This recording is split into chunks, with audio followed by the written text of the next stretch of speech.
What's up, everyone? Welcome to the second section on the controllable elements of your performance. So we will dive deep into actions here, looking more specifically at how to set appropriate goals, which I think is an underrated skill, and looking at building habits that will last over time. So basically what we're talking about here is looking at what you do at the tables and what you do outside the tables.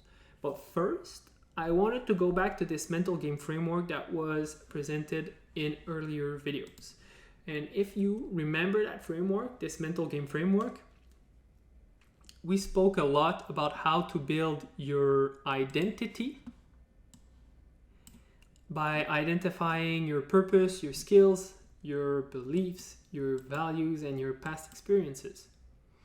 And now that you have drawn the portrait of the type of person you want to become, now let's look at how we can implement the types of action that this person would take in their life. So let's look at how.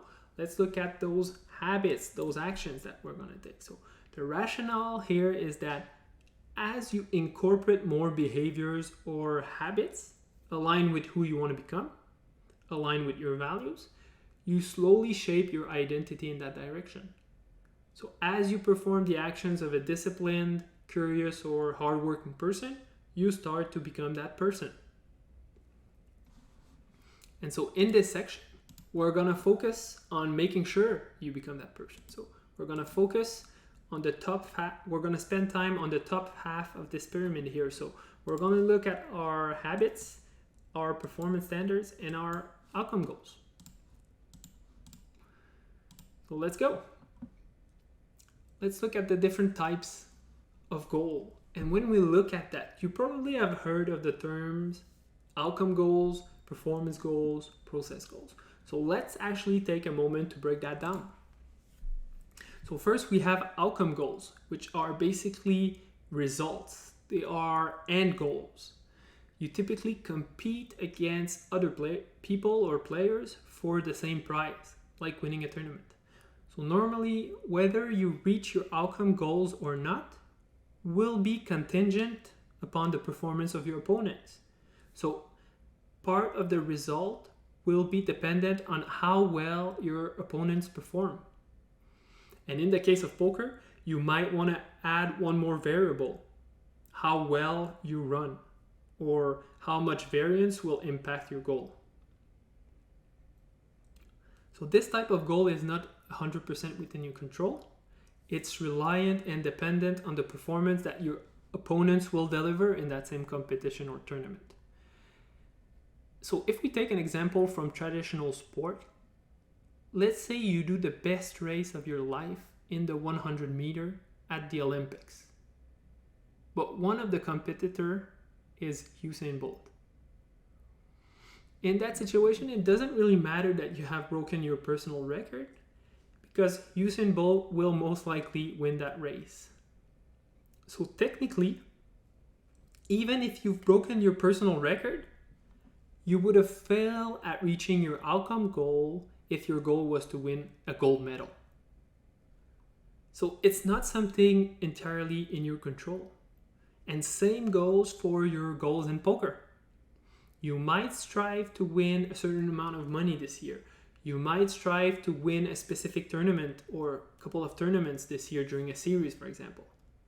However, your competition and variance might decide otherwise, and it's not within your control.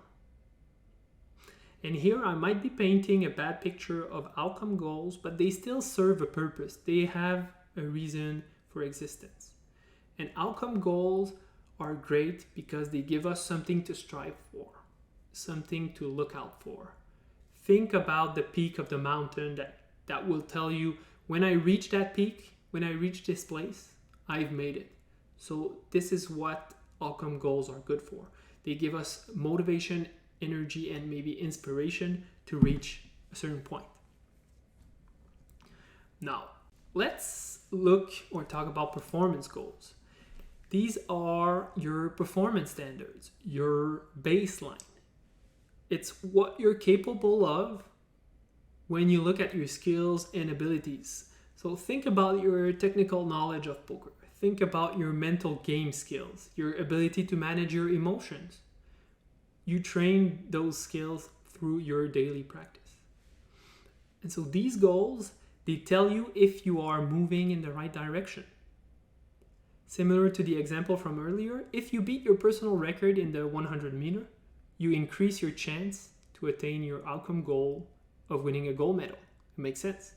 However, it doesn't guarantee that you can achieve it, but you definitely know that you're working towards it, right? You're beating your own personal record. And the best example I can think of in poker is your adjusted BB per 100. Or also you could look at your HUD stats. They tell a lot about your level of play. So if we check your BB per 100, for example, it tells you a lot about your performance level in the sense that it asks you, am I beating the game or am I getting beaten up? If your BB per 100 is up, it's a good sign that you are a winning player. However, in the short to midterm, it doesn't necessarily guarantee that you will make deep runs or be profitable or even make money. Your adjusted BB per 100 is just an indicator that you are going in the right direction. And if you play long enough, you should manage to realize your BB per 100 equity and turn it into profits.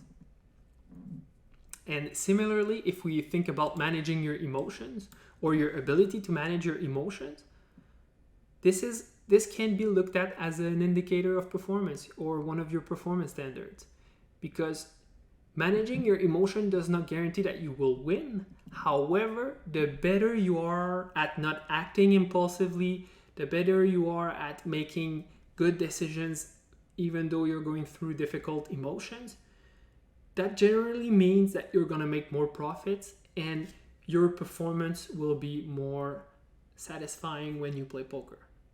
So how you manage your emotions might help with making better decisions and make your sessions more satisfying. But so how do we train all that? How do we train our poker skills, our technical skills, and how do we train our mental game skills? Well, it's through your process goals. And these process goals typically are your daily habits and actions. They are the steps, the building blocks for achieving your performance goals. So the habits and actions that we take will influence our standards of performance. They will influence how good we become at playing the game, how good we become at managing emotions, how good we become at focusing and performing.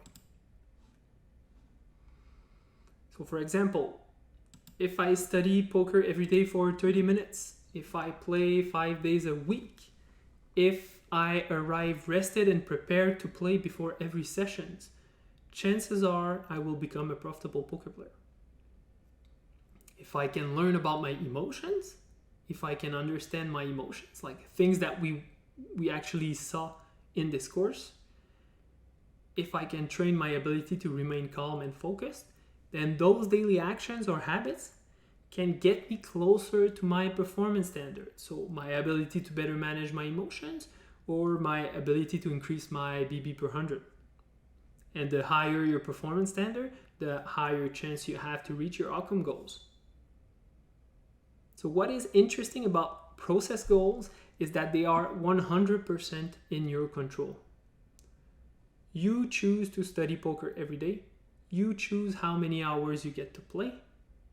You choose the kind of routine that you want to have in place in your life.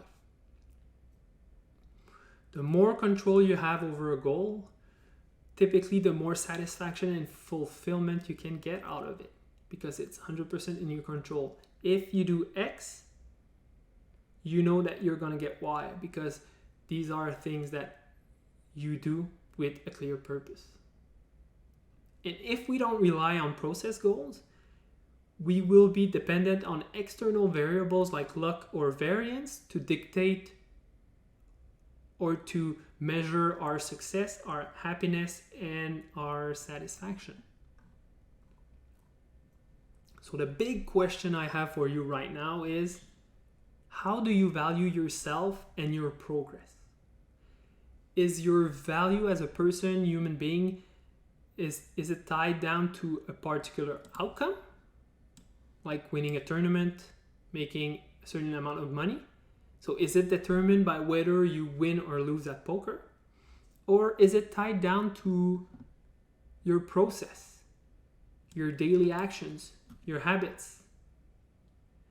Because if we focus on the outcome goals, it can be a hell of a roller coaster ride. Ups and downs, or sometimes downs. But like I said already, if your value as a person is tied down to your process, your habits, that's something that you can do, or that is 100% in your control.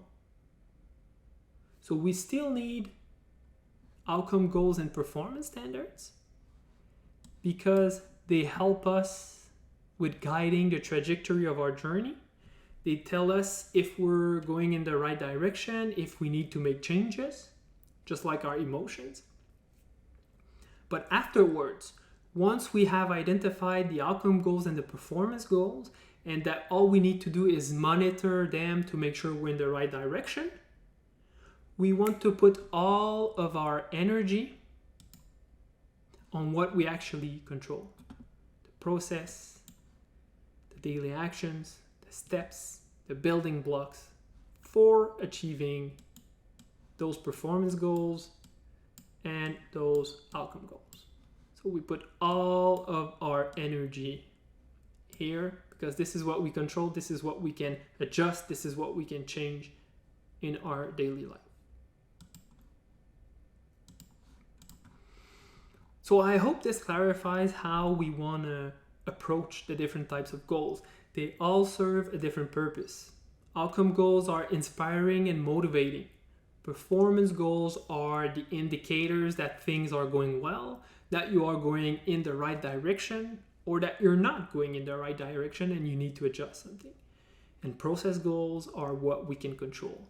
The steps that lead to improvement and growth in your standard of performance, which subsequently will help achieve your desired outcome. So that's it for this video. See you in the next one and take care, everyone.